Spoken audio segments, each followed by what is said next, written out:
William Clark Gable was born on February 1, 1901, in Cadiz, Ohio. His father was an oil driller and farmer. His mother died when he was an infant. Gable dropped out of high school at 16 and went to work at a tire factory in Akron, Ohio. One evening, he saw a play and enjoyed it so much that he decided to become an actor. He tried to work his way in by taking an unpaid job with a theater company, but his dream was temporarily derailed when his stepmother died in 1919, and he went to help his father in the oilfields of Oklahoma. After 3 years there, he joined a traveling theater company, which quickly went bankrupt, leaving Gable stranded in Montana. He hitchhiked to Oregon and joined another company, where he met Josephine Dillon, the theater manager. Dillon, a former actress and respected theater teacher 17 years his senior, took an interest in Gable. She became his acting coach and paid to have his teeth fixed and his hair and eyebrows styled. Before long, they were married, and Gable and Dillon moved to Hollywood, California.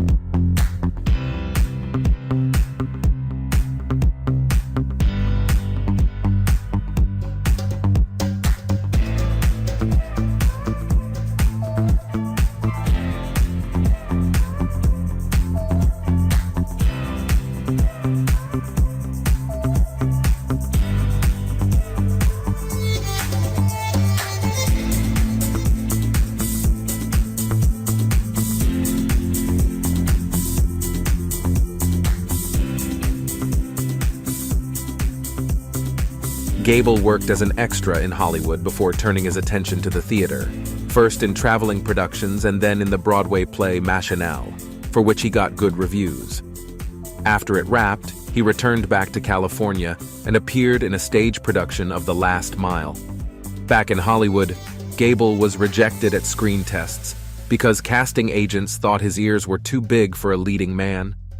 He managed to land his first speaking role in a movie in the Painted Desert in 1931, and after seeing him on the big screen, MGM offered him a contract.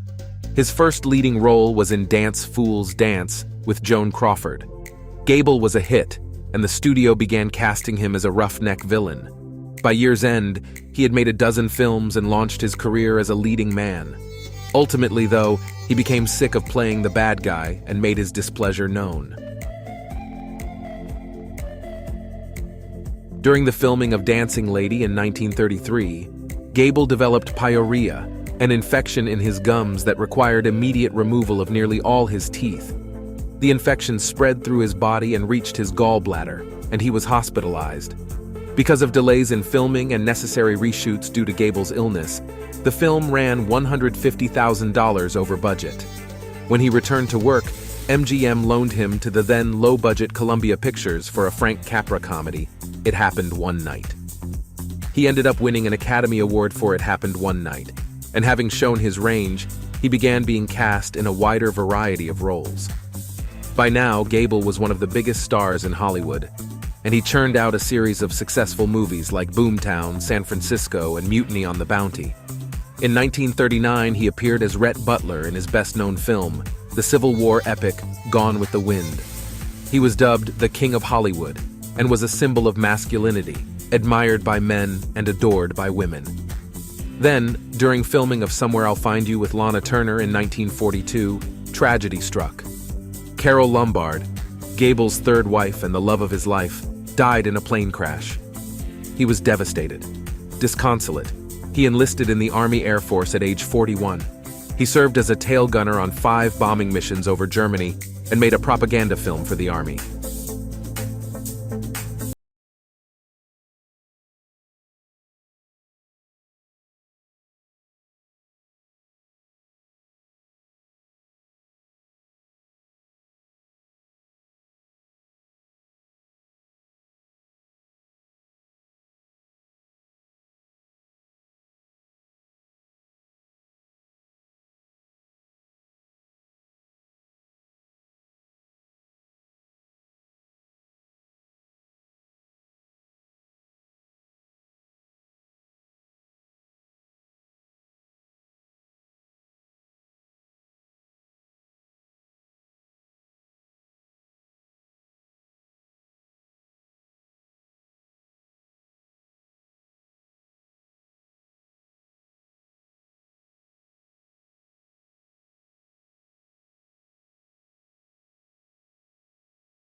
After his discharge in 1944, he returned to the big screen in adventure.